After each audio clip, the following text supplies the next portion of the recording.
Not every game lives up to expectations. Some games are just bad and some games are good but don't live up to the insane amount of hype that they are given. In this video, we'll be taking a look at the top 10 most disappointing games of 2015. Number 10, Godzilla. When news came out that we were gonna see a new Godzilla game in 2015 on the PlayStation 4, many were excited. Keep in mind that Godzilla was originally released in Japan last year on the PlayStation 3, and even still, Godzilla looks like a PlayStation 2 game. And not even a very good PlayStation 2 game. You would think that Godzilla would be a big AAA game, but that's not the case at all. The presentation and level design just feel archaic and dated. The gameplay is very simple, and considering that this was a game that was charged for a full retail price, you really can't defend Godzilla. Number 9, Mad Max. Mad Max had the unfortunate fate of being released on the same day as Metal Gear Solid 5, and considering that both of those games were open world titles, you can see where trouble arose. The story was a mixed bag, with the latter half of the story being very good, but the first half just being nearly non-existent. The gameplay had some very good elements like the vehicular combat, but then everything else was just mediocre.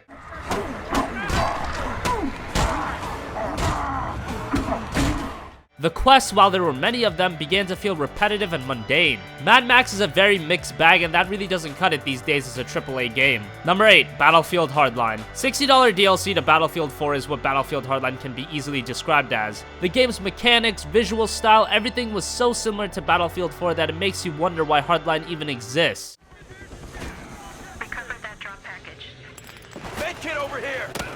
The campaign was mediocre at best, and while the level design was good, the narrative was terrible. The multiplayer had its moments, with the heist mode being a great addition, but it's not enough to warrant a $60 purchase with all the other options available in 2015. Number 7, Sword Art Online Lost Song.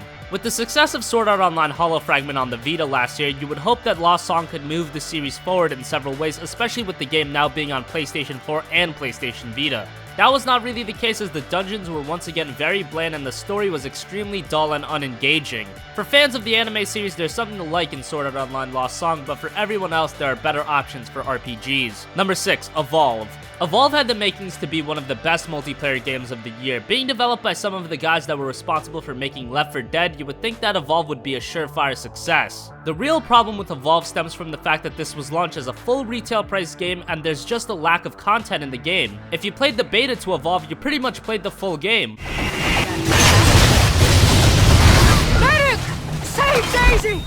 Worst of all, there's a lot of DLC to Evolve, so if you want the extra content out of the game, be ready to pay for it. There's fun to be had in the game, but it would have been much better as a budget title rather than what we got. Number 5, Need for Speed.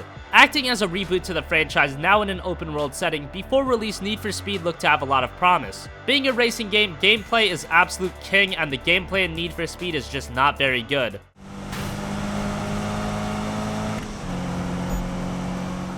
The game is always online, the rubber banding AI, bad handling, you can't pause the game, there's no cockpit view, the game's main story isn't very long, there's a lot of problems with Need for Speed. And considering this was supposed to be a reboot to the series, it didn't do a very good job reintroducing players to why they should play Need for Speed. Number 4, Batman Arkham Knight PC version. No amount of words can be used to describe the disappointment PC gamers felt with the release of Batman Arkham Knight. The game was fine on consoles, but on PC it ran so poorly. When $1,500 gaming PCs are struggling to maintain a consistent 30 frames per second, you know there's a problem. Not only that, the game had constant stuttering, crashes, everything that can go wrong in a PC release pretty much went wrong with Batman Arkham Knight. Since its initial release, it has been fixed up quite a bit, but it still isn't very good and has many of the problems it did at launch. It's unfortunate because the game is pretty good on consoles, but on PC, it just isn't. Number 3, Tony Hawk's Pro Skater 5. Many gamers were consumed with nostalgia with the announcement of Tony Hawk's Pro Skater 5. It's a series that many of us played for hours on end years ago, and if you're expecting to get that same kind of joy out of Pro Skater 5, you're in for a rude awakening.